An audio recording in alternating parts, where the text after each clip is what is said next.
reading event. My name is Muhannad Ghawanna, Executive Director of Al-Bustan Seeds of Culture and host of this special occasion. Al-Bustan is a 20-year-old Philadelphia arts organization. We welcome you following us on social media, you're subscribing to our weekly bulletin, and you're checking periodically with our newly launched Al-Bustan news service. We have the pleasure of hosting Abu Al-Hyatt, a Beirut-born Palestinian novelist and poet living in Jerusalem, who's gracing us as a stop on a tour of the United States. She is the author of 4 collections of poems as collected in You Can Be the Last Leaf, published by Milkweed this year, and translated by Fady Joudah, poet for Fady Joudah, some of you've heard of, from which tonight's readings are extracted. Abu Al-Hyatt is also author of 4 novels, including the latest No One Knows His Blood Type by Dar al-Adab, out on Dar al-Adab, and numerous children's stories, including the Blue Pool of Questions, out on Penny Candy Books. Her work has appeared in A Bird Is Not a Stone, an anthology of contemporary Palestinian poetry, out on Freight Books as of 2014.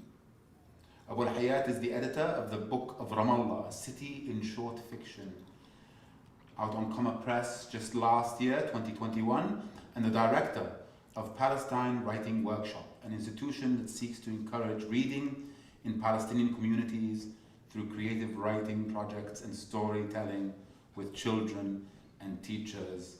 We have quite a talent on our hands. Please welcome poet Abu Al-Hyatt.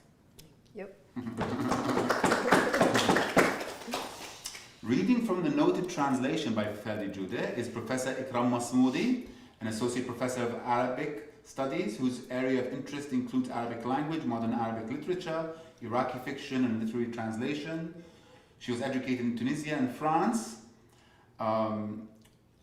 Let's see here. She has taught Arabic language and culture in the University de Provence. She has extensive teaching experience, courses of all levels of Arabic, including modern Arabic literature and culture in Middlebury College, Duke University, and Princeton University. In the fall of 2008, Professor Masmoudi joined the Department of Languages and Literatures and Cultures at the University of Delaware, where she chairs the Arabic program and co-directs the UD Winter Study Abroad program in Tunisia and Morocco. Professor Masmoudi translated the novel Beyond Love by Iraqi author Hadiya Hussein, published in 2012 by Syracuse University Press. She has just finished the translation of The Green Zone, a novel by Shakir Nouri, and The Clouds Soloist by Ali Bader, both forthcoming. Probably all, yeah, inshallah. A recent monograph on war and occupation in Iraqi fiction was published in 2015 by Edinburgh University Press. Professor Masmoudi has since authored several articles. We welcome her. Oh, and Professor Masmoudi is also a member of Al-Bustan Board of Directors. So please welcome her. I'd like to thank our funders and donors, without whose support we wouldn't be able to bring you such programming. These include public and private foundations, funds and collectives. Especially notable tonight are the Ford Foundation, Mid-Atlantic Arts, and the William Penn Foundation. We're also supported in terms of our arts programming by local and state government, including the Philadelphia Council on the Arts and the Philadelphia Cultural Fund. I would be remiss not to thank all of the individual donors whose support has long sustained Al-Bustan with care and commitment, including audience members graciously joining us tonight. We welcome you and your donations at any point. I will now turn things over to Abu Al-Hyatt and Ikram Masmoudi to carry the rest of the evening, our evening together. Enjoy. Thank you. So thank you, Muhannad, for this great introduction. I will read first from my poetry. I will read in Arabic, and then Dr. She will read in the translation. Yeah, thank you. طريق للضياع. لقد فكرت بالهرب مثلكم جميعا، لكنني أخاف الطيران، أزمة الجسور، حوادث السيارات وتعلم اللغة. أخطط لهرب أبسط يشبه الرحيل، ألم أطفالي في حقيبة وأحملهم إلى مكان بعيد. أنا حائرة في أي اتجاه أذهب، لا غابة في هذه المدينة ولا صحراء أيضا. هل تعرفون طريقا للضياع لا ينتهي بمستوطنة؟ لقد فكرت بمصادقة الحيوانات، حيوانات لطيفة تعوض أطفالي عن ألعابهم الإلكترونية. أريد مكانا للضياع، أطفالي سيكبرون وستزداد الأسئلة. أنا لا أكذب لكن المعلمات يحرفن، أنا لا أحقد لكن الجيران يسألون، أنا لا ألوم لكن الأعداء يقتلون. أطفالي يكبرون ولم يفكر أحد بعد بإذاعة نشرة الأخبار الأخيرة، إقفال القنوات الدينية، تشميع المدارس، وقف التعذيب. أنا لا أجرؤ على الكلام، كلما تكلمت عن شيء حدث وأنا لا أتكلم. أنا أريد أن أضيع. And now the translation. A road for loss. Like the rest of you, I thought of escape. But I have a fear of flying, a phobia of congested bridges and traffic accidents, of learning a new language. My plans for a simple getaway, a small departure, pack my children in a suitcase, and to a new place we go. Directions confuse me. There's no forest in this city, no desert either. Do you know a road for loss that doesn't end in a settlement? I thought of befriending animals, the adorable type, as substitutes for my children's electronic toys, but I want a place for getting lost. My children will grow, their question will multiply, and I don't tell lies. But teachers distort my words. I don't hold grudges, but neighbors are always nosy. I don't rebuke, but enemies kill. My children grow older, and no one's thought yet to broadcast the final news hour, shut down religious channels, seal school roofs and walls, and torture. I don't dare to speak. Whatever I speak of happens. I don't want to speak. I'd rather be lost. I would rather to stand up for this poetry. Okay. نحن الذين نرفع أعلامنا في كل مناسبة، الذين نذكر فلسطين 20 مرة في الجملة الواحدة، الذين نخاف من الضحك لفترة طويلة ونشعر بالذنب لأفراحنا الصغيرة والعابرة. نحن الملاحقين بهوياتنا، بأماكن ولادتنا، وتحديداً بالأرض التي سندفن فيها، الطيبين واللئيمين والأبطال والعنيدين، أول القتلى وآخرهم إن لزم الأمر، وطنيين وعاطفيين، ونبكي دائما، نبكي على الأطفال الذين لا نعرفهم حين يمرون وهم يبتسمون لنا، وهم يلعبون، وهم يسألون كثيرا، وهم يثيرون الغضب. نحن الذين كشفنا مصائرنا باكرا، نبكي دائما، نبكي على المراهقين الواقفين أمام بيوتهم آمنين، يوزعون الإشارات والرسائل ويلعبون لعبة الرجال.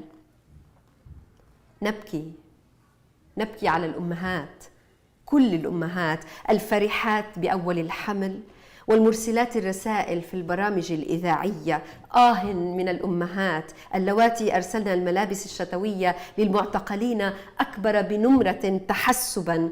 من الأمهات، نحن الذين نجتر حزننا وشعاراتنا كما تجترنا الحكايات سنة بعد سنة. نبكي إلى أن نتوقف تماما. لا نمزح، نحن لا نمزح. لقد كشفنا مصائرنا باكرا ونعرف من نحن.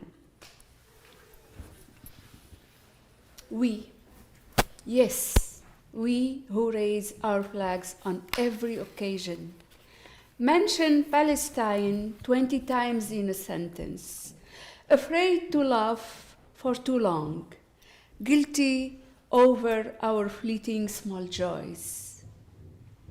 We, the pursued, over our identities, our places of birth, and especially our burial lots.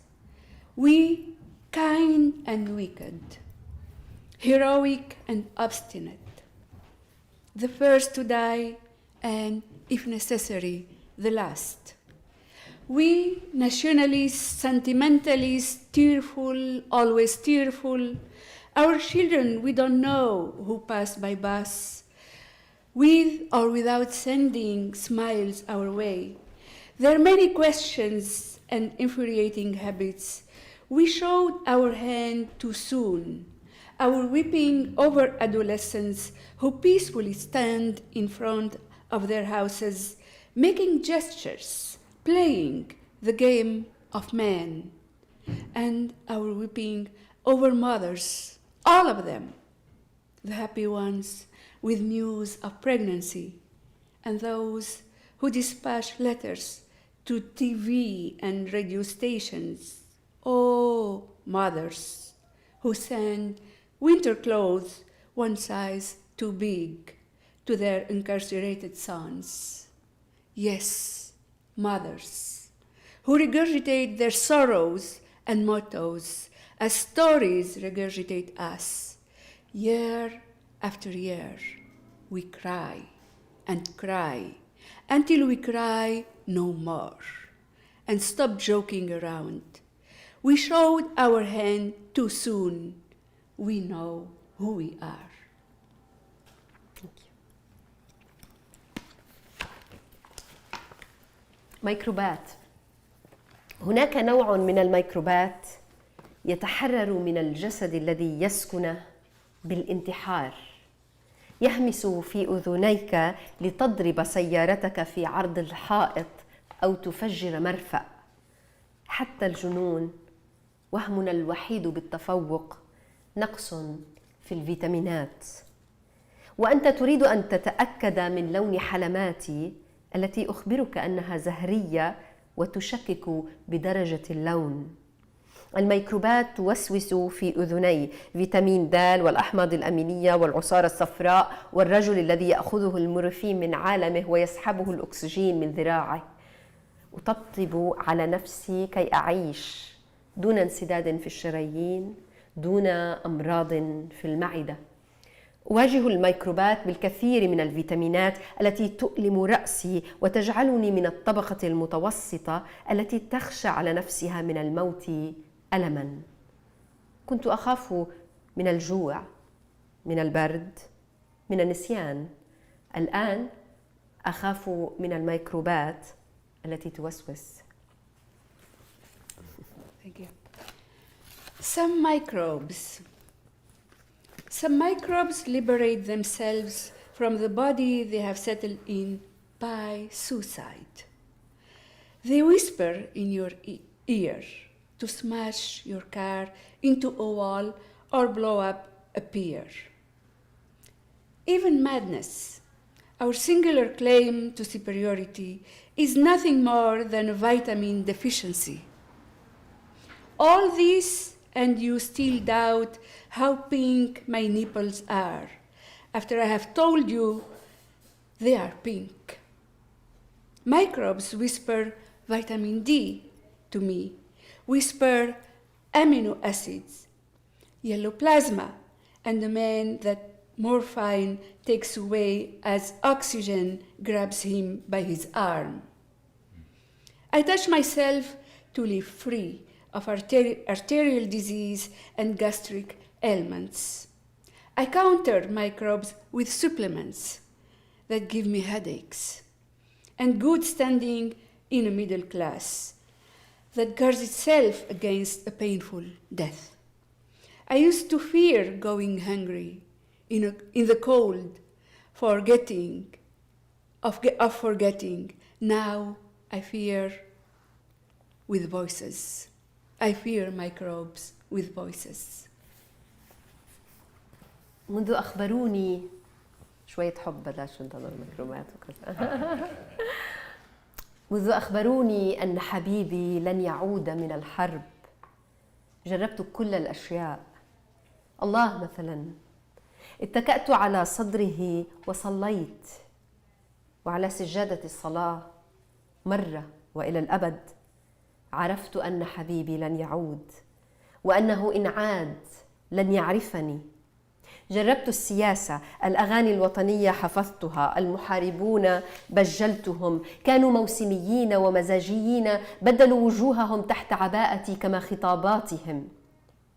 ومرة وإلى الأبد عرفت أن حبيبي لن يعود، وأنه إن عاد لن يعرفني. منذ أخبروني أن حبيبي لن يعود من الحرب وأنا أدون أسماء أولادنا في القصائد والغيمات، أسجل تواريخ ميلادهم، نمر أحذيتهم والقصائد التي يحفظون. ومرة وإلى الأبد عرفت أنهم كلهم لن يعودوا من الحرب، وعرفت أنني أيضا لن أعود. Thank you. Since they told me my love won't be coming back from the war, I tried everything. God, for example. I leaned on his chest and prayed. And on that rag, once and for all, I learned that my love won't come back, and that if he does, won't recognize me.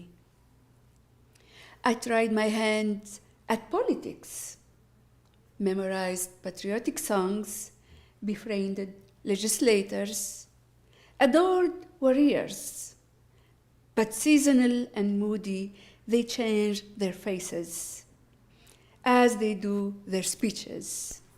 Once they got close to my pockets, and then I knew that my love won't know me even he returns. Since they told me my love won't be coming back from the war, I have been writing our children's names on clouds and in journals, documenting their birthdays, shoe sizes, the poems they recite, and once and for all, I learned that all of them won't be coming back from the war, and neither will I. حب. لقد أحببتك يا حبيبي. ليس هناك شك أو اعتقاد أو تكذيب. ليس للأمر تبرير أو اختصار ولا حتى حكاية. كان صداما، كانت الأدراج تصعد، السماوات تنخفض والطرقات ترق. لقد أحببتك يا حبيبي، مثلما تجتمع الكلمات في قصيدة وتبقى إلى الأبد خالدة وحقيقية ويستشهد بها، مثلما يتوقف الموت عن كونه سبباً لفراق أو نهاية. أحببتك لتصبح الحياة موقرة وعالية وذات جدوى، لتتعقب الفصول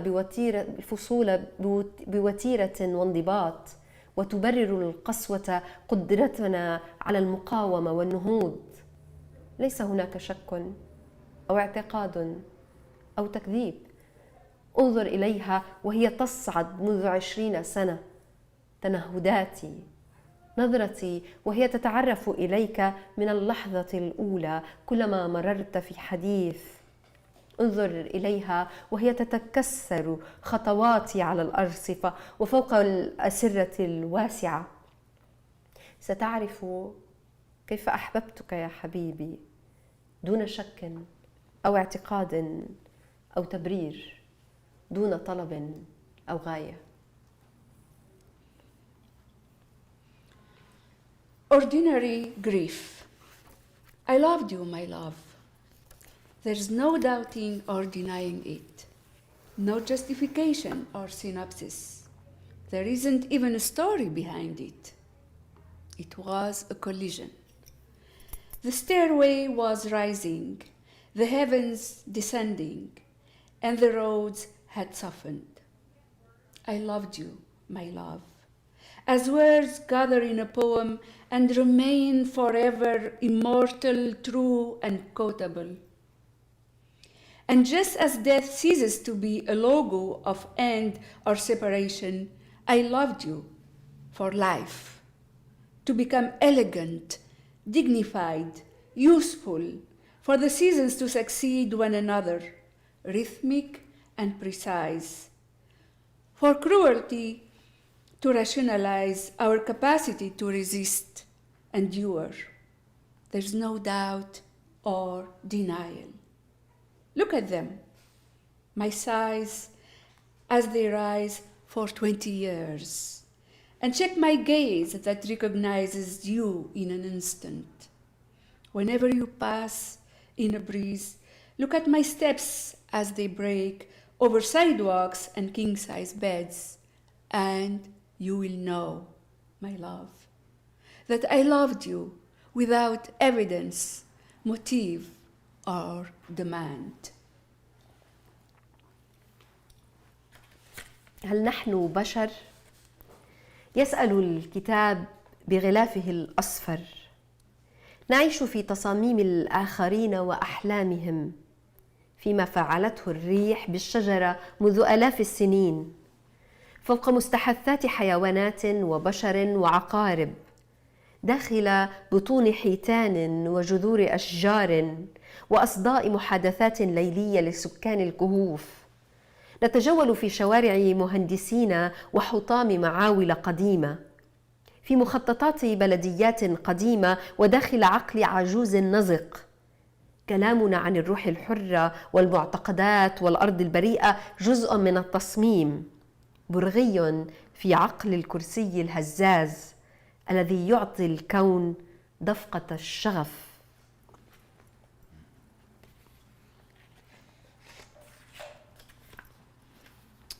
Are we human? The book's yellow cover asks. We live in what others have designed and dreamed.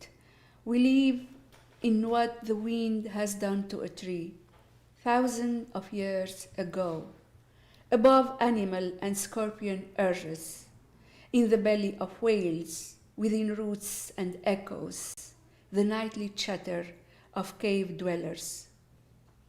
We roam the streets of engineers and the debris of sharp axes in drawings of ancient municipalities inside the head of a hasty old man. Our words about the free soul, beliefs, and the innocent land are part of the design, a screw in the mind of the rocking chair that grants the universe a burst of passion. They wrote thousands of letters, hung them to dry on laundry lines, and when the wind arrived, it did what it usually does: erosion, corrosion, then transfer of the body and alphabet parts it could carry, as the heavy parts are left behind, disfigured. آخر قصيدة, the last poem. لم أعد أسأل، لا يهمني عدد أولادك أو عملك أو عنوانك. أسأل كيف تقضي النهار، كيف تمضي ساعات الليل الطويلة لحظة الألم، كيف تعالج أمراضك الدورية، الانتفاخات وحساسية المواسم، طريقتك في علاج الاشتياق وتفادي الفيديوهات المزعجة، كيف تمر دون أن تتوقف حين يتوقف الجميع، كيف قطعت الشارع بعد خروجك من المعتقل، وكيف تمرر الأيام والساعات والسنين دون الذين فقدتهم. ربما أسأل عما تفكر فيه الآن وأنت تجبر أطفالك على النوم ساعة قصفي، وأنت تمرر عنهم شبح الموت في الكوابيس. لم أعد أسأل دينك أو أحوالك أو أوطانك، أسأل كيف تخطيت الانتفاضة الأولى والثانية، كيف عالجت حبوبك وخوفك وعيوبك، كيف اجتزت قنابل الغاز والاجتياحات والدبابة في ميدان المدينة، كيف نجوت من الموت في الخطأ. لم أعد أسأل ما اسمك أو عمرك أو شكلك، قد مررت من هنا حتى الآن ونجوت أيها الأعجوبة. I don't ask anymore. لم أعد أسأل. I don't ask anymore. Okay. I don't ask anymore. How many kids you have, where you live, or what your profession is? I don't care. Maybe I care how you spend your day or pass the long nights in anguish, how you treat your chronic illness, seasonal allergies, swellings, your method with longing, how you avoid toxic videos and never stop on the street when everyone else stops. Tell me how you crossed the street after you were released from long detention. It matters to me what you are thinking now as you coerce your kids to sleep in the middle of shelling, as you sweep of them the ghost of death in nightmares. I don't ask anymore about your land or religion. Maybe I care how you were tortured in the first or second Intifada and other wars, how you took care of your pills and fears, escaped destiny by chance through tear gas, incursions, and the tank in the city square. Your name, your age, what you look like don't matter. You passed through here like a miracle. Thank you. Thank you.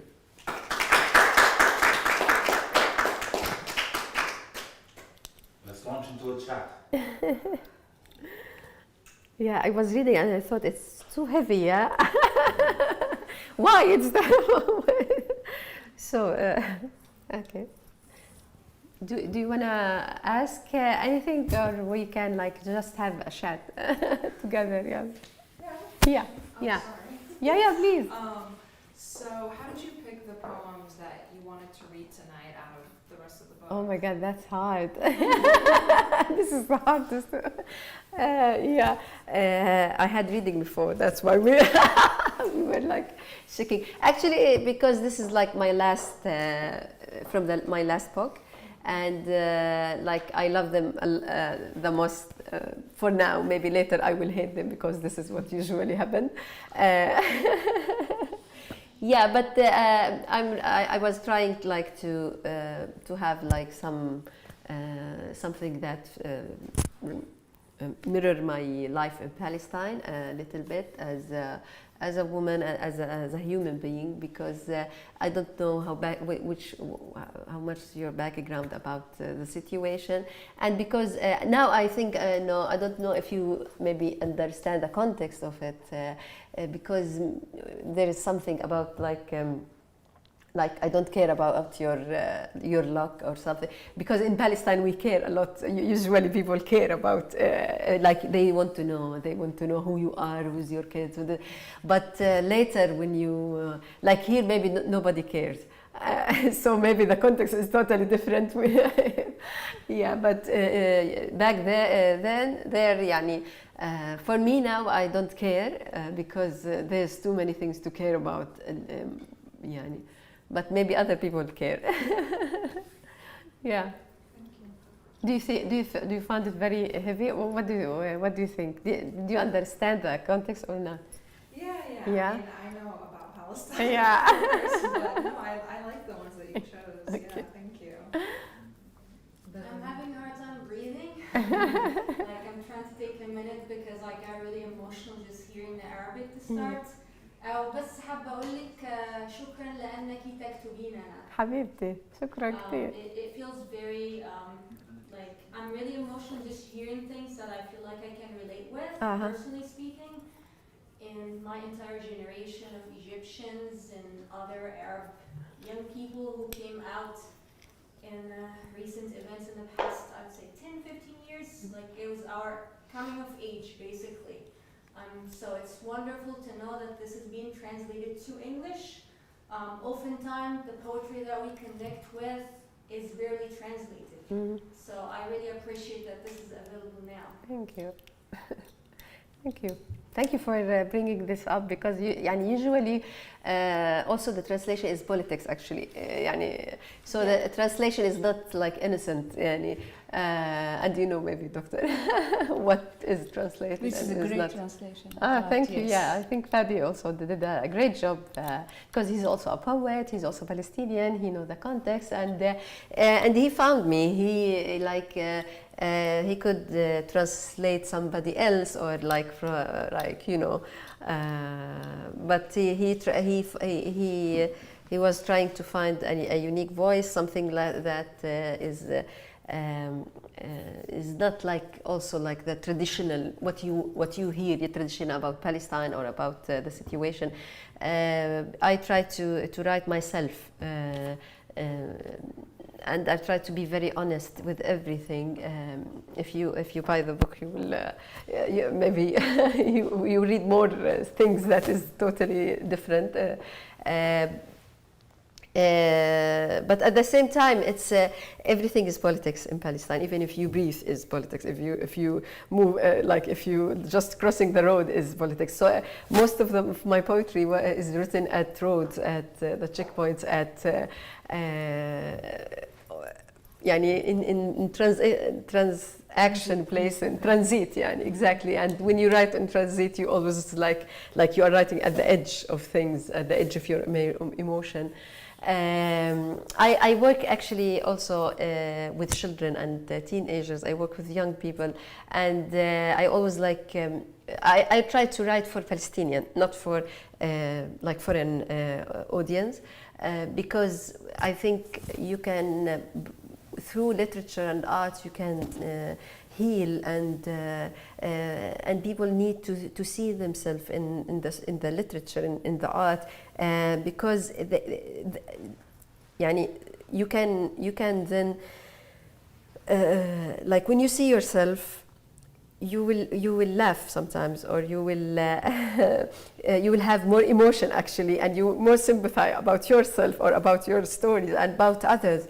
So seeing yourself as it is through art, through poem, it's totally different than seeing it through newspaper or all this kind of non-fiction things, which is sometimes it's good, but most of the time, fiction is like the imagination is very powerful, and when you can see yourself through imagination and reality and imagination, it gives you a freedom of feelings and emotions. Yeah. Yes, please. So I have two questions actually. Yeah. The first question is about the translation. So who found who? Did you find Fady, or Fady found you? We were friends actually before. Okay. Yeah. We were friends before, and he translated 4 poems. Not just 4 poems. He translated me before, in magazines and itself. And I think there was a translation published in one of the magazine, and people liked the translation very much. And then we were okay, let's do a book together. And it's we didn't take it by chance. It was a full year of just translation without having commission or something. And then he sent it to Milkweed, and they were quickly have, they said, it's emergent, we need to publish it. And it was happened very, very, very, everything was very quickly. Very good, thank you. My second question is about the inspiration. And so you said that the context inspires you, certainly. Yeah. So are the poems every time connected to something that sparks the inspiration, to an event? Yeah. Or do they mature, the ideas mature in your head and you can write after the event? Yeah, sometimes, it's usually you have the idea, but then you write it because it's like there's a whole time of like thinking and sometimes like forgetting also the same idea. You forget it and then you will have it maybe again and because it will grow and become mature, more mature. I have different like ways to write, I also write novels because and like poetry and novels totally different. Like poetry, like usually I have one character in my mind and I go crazy thinking about it all the time.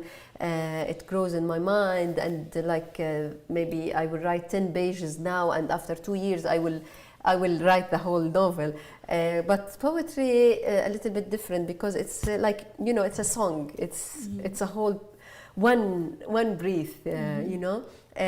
You write it now. Maybe the second day you will feel like it's shit, but then you okay. But usually it's like that. You have the idea and. It's spark in your mind, but maybe it will work, so maybe it's not. Later you will find it later when you edit your book or something. Thank you. Anybody else has any idea? One. Okay, I have a question. So you said you also get inspired at like certain points. You're taking it mostly from personal perspective, from a struggle, and for example, you mentioned going through a checkpoint or something. Do you find it in these situations something that is hard that you can just publish it and say it in a poem? And if so, do you feel like a struggle or controversies from people coming to you because you're saying something that is controversial or you're using sensitive word or like sometimes in our culture we're not supposed to say this word, be this bold, like saying it out loud. And how do you deal with this and what do you do? Yeah, I think as a writer it's your job to be bold, to do the thing that nobody else do, and I always feel like this is my job. I was thinking before I came here, what is poetry? And usually I go by bus, like public transportation to go to. I work in Ramallah, my life in Jerusalem, and through from Ramallah to Jerusalem, there's like Qalandia checkpoint. So every day I have like 1.5 hours to go and come. And usually the buses is inside, beside Al-Hisba. Al-Hisba is a place where people sell fruits. So before I came here, there was a man. He's very handsome actually. He's like 38 years old. He usually sells jawafa. What is jawafa? I don't know what's it. Okay, is it okay? He sells jawafa, and he knows that I cross the road to go to Jerusalem every day. He's in Ramallah. So he tried to talk to me. He told me that, are you going to Jerusalem? I said yes. He says my mother in Jerusalem now. She's at Al-Maqasid hospital. She has cancer, and I can't go to visit her. He's actually also a former prisoner. He can't have any permit to go and come. And he said that I hope she will be good. And there was a moment where we both, when he told me, I felt like he wanted to tell somebody. He was very, he wanted to cry. And he felt that he can't tell me. And then I go home by bus, and all the road I felt like I need to go back and let him talk more, because I felt like he wanted to tell somebody. And I thought, this is poetry. That things that you can't explain, that happened with two people or something, or with you and the trees, and something that you can't translate. And now I carry it inside me, and I bring it here and tell you the story. it can only be reflected in a poem, not in a story, not in a newspaper. No, it's just a poem. That man who still Jawafa at Al-Hisbe, who wanted to cry because he wanted to visit his mother at Al-Maqasid checkpoint, and he cried for a poet, a female poet. She will go to America in a book tour and tell everybody about his story. Did he know you are a poet? No, he doesn't. He doesn't. He know that I'm also an actress. Actually, I am a famous person, a little bit famous. So they know me as Husniya. Husniya, she's a very traditional woman in Jerusalem, like acting in a TV show in Ramadan. Yeah, it's very traditional. So everybody in the street know that I am Husniya, who's like live in Ramallah, live in Jerusalem. That's nice. But once they told me, there's a man who said that my mother said that Husniya is representing Jerusalem. She is bold and beautiful. So I was so happy. Yeah. Husniya, okay. This is secret. Don't tell anybody. What? Please, because I'm here for a book tour, and now they will say Husniya. No. We'll have to edit that out of the video. It's called مسلسل باب العمود. You will. It's yeah. It's very funny. Yes. If I may, I get the impression that you draw from established classical Arabic poetry genres. For example, Al-Atlal, Winds, and the poetry of flirtation, Ghazal. But your idiom is very contemporary. Yeah. Could you please tell us about how you connect what is of the now to what has long existed in the Arabic language and expressions thereof? Yeah. Actually, يعني they consider me as a contemporary poet in the Arabic language, because we have in Arabic we have the classical poems, and we have the free poetry, and we make a huge revolution to be what we are right now, because language is very holy.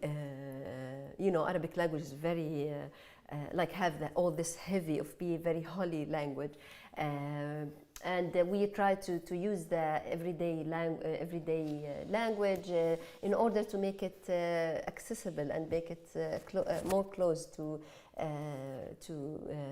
people and young audience, which don't read poetry anymore, because it's they thought it's Arabic, very heavy Arabic language, so we don't understand it, and we are trying to make it very light and very modern, and because it's very beautiful language, and this is actually why I established Palestine Writing Workshop. It was part of my goal to make Arabic language beautiful and accessible to young children and teenagers. May I follow up with a question to ask? Yeah.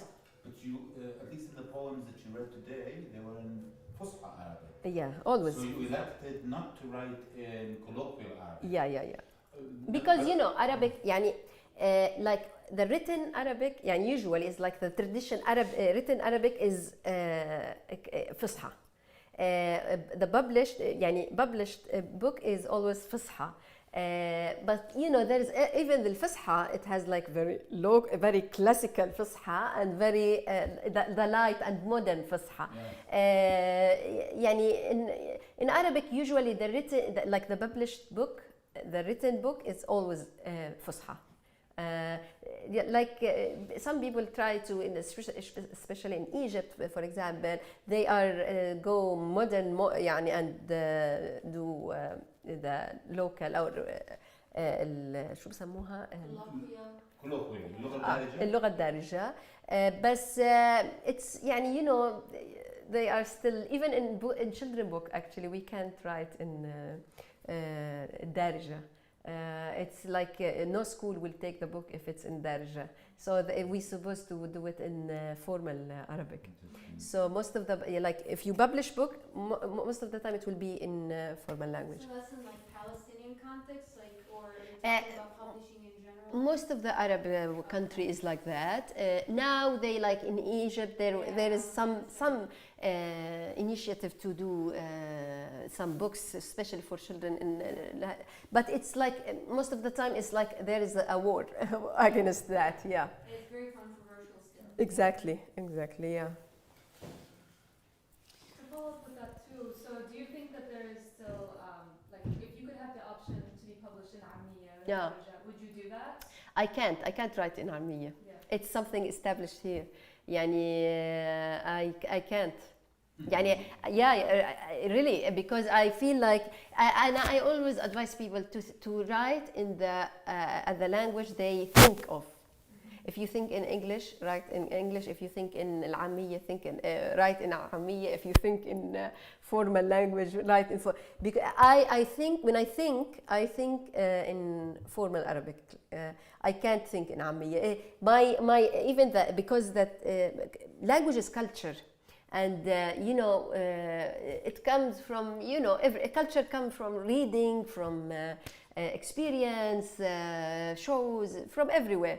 So my culture, like writing culture and reading culture, is very formal. So I can't, unfortunately, because actually now most of the people who learn Arabic, they learn it in Darja, not informal. So they look for books in Al-Ammi. It's very difficult to find, actually. Yeah. So do you have questions? You have to. It's just you and you, yeah. Yalla, you have to. I can ask something. Yeah, ask something. So your poems were either about really heavy disasters or love, like two almost extremes. Yeah. Actually, even the love one. Together. Do you think of your poetry through these genres or themes, or do you have themes and genres that you try to write in, or each poem is like a single thing? Yeah, no, each one is totally single. I don't. يعني it came. Actually, it's something sad.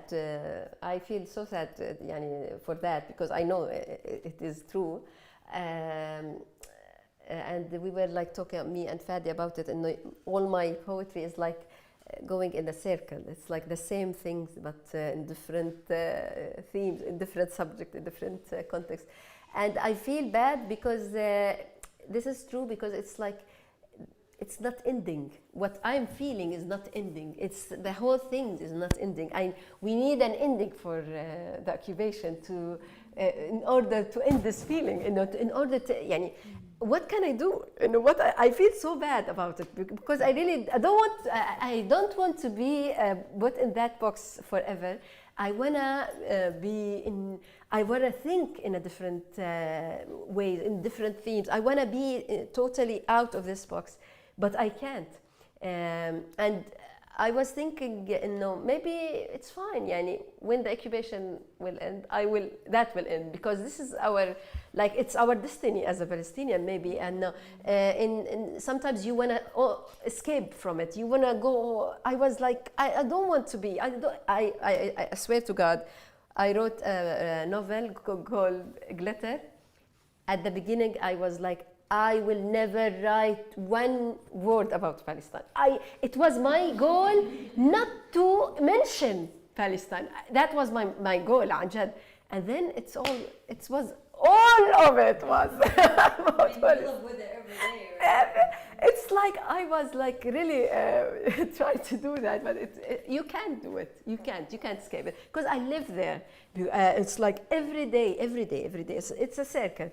So as there is people who's like go to prison and were killed, and there is writer who is like prison on this jail, يعني.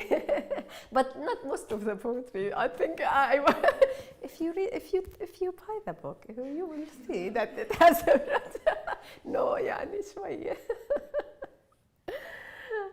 So what else? Yeah. I had a question about your inspiration in terms of the poets or novelists or writers or Yeah. that you read who inspired you Yeah. to be who you are, or inspired your idea, Yeah. your writing style, Yes. whether from the past or Yeah. contemporary. There's a novel called حكاية Zahra's story for شو اسمها حنان الشيخ. Actually, when I read this novel, it's like I all of a sudden I had a voice. It gave me a voice. عن جد. I thought, oh my God, I can write this. يعني this is I can write it, you know. So I think حكاية زهرة was like, oh my God. And I really like Biswa. He's one of my favorite poets in the world. يعني. Also شو اسمها Wisława Szymborska. She's like my God. يعني. Yeah. I can have a question. Yes.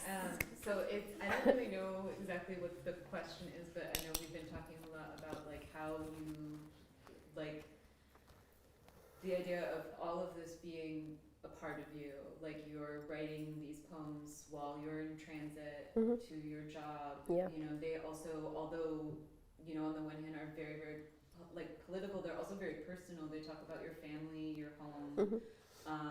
And so, you know, like kind of what we've been talking about, this idea of like that in itself being resistance and being something that's like really hard to escape. So how do you as an artist sort of take, like how do you navigate that of being able to, you know, when a lot of your work is very, very personal and something that's like very tied to your everyday life? Or, you know, do you choose not to just like go with it the whole time? Just speaking as also an artist, like someone who also makes really personal work, like what do you find is helpful in navigating that? Yeah. Since the beginning, I was like, there was like very connection between my life and Palestinian case. It's like I was born in Lebanon from a Palestinian father and a Lebanese mother. It was in the war, during the war. They divorced when I was 1 year old. I lived in Jordan for 10 years, and my father were in Spain, my mother were in Lebanon. I was alone. So and then we went to Tunis. Then we went to Palestine, and then I was in love with someone, and he was killed the first day of Intifada, and it was it was like the whole my story was like something that what I will do if I am a writer, I had to write it. It's like something you can't escape because it's very very personal and very general at the same time. It's the story of Palestinian. You know, it's like that. يعني. So, and that put me in a very, very, very difficulties actually. And when I wrote Nobody Knows His Blood Type, it's very close to my story, and I was like in a very big trouble with my mother and my mother family, and like I am not allowed to enter Lebanon now, for example. All the time, my father was very radical, and if he read my poetry or my book, actually, he might kill me. Thanks God he did it. Thanks God. And I remember once the first novel I published, I didn't know about it, and they called him and they say, "Is that your daughter who was like?" There was something in newspaper, and he called me. He said, "Did you publish a novel?" I didn't. No, I don't know. They do it themselves. I have no idea about it. So it was, but all the time. So my sister now said, "Oh Maya, don't do that. In New York, you always just change names, please, يعني. That please change more than names, يعني." So yeah, but it's a choice. I think if you are a writer, يعني the first thing to like dig from your story is your things, and because you want to write about things you know also, but at the same time it's not your story. It's because it's full of imagination, and it's you want to have this also the space of imagination.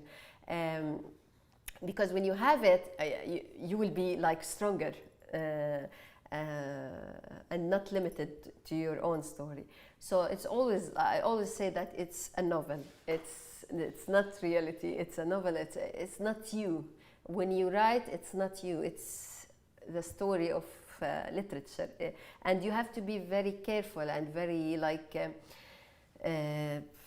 يعني sensitive, because literature is not something for sympathy or to be victims, and you have to be very strong when you write literature, because it's art, and you have to be very faithful for art, not for the case. This is like, I always try to do that, you know. I really admire art. I think it's a great and very powerful tool for people to heal, to try to understand life itself. I really don't want to from people to sympathize with me. I want them through my work to understand life itself, understand feeling, relationships, existence, resistance, also how you can survive during things that you have never imagined that you will have. Yeah. So I talk too much. You can stop me. Okay. It's good. It's very good. I think we could probably conclude the formal part of the evening, but let's stick around. Maybe we'll for another set 6:13 we can chat and have some treats out there and some coffee. Thank you. I think we might just be moving out at 6:30 or so. Okay. So thank you very much for joining us. Thank you. Thank you كثير. شكرا. شكرا كثير دكتورة حبيبتي، يعني عن جد شكرا for the reading. Loved your poems. حبيبة قلبي. Yes.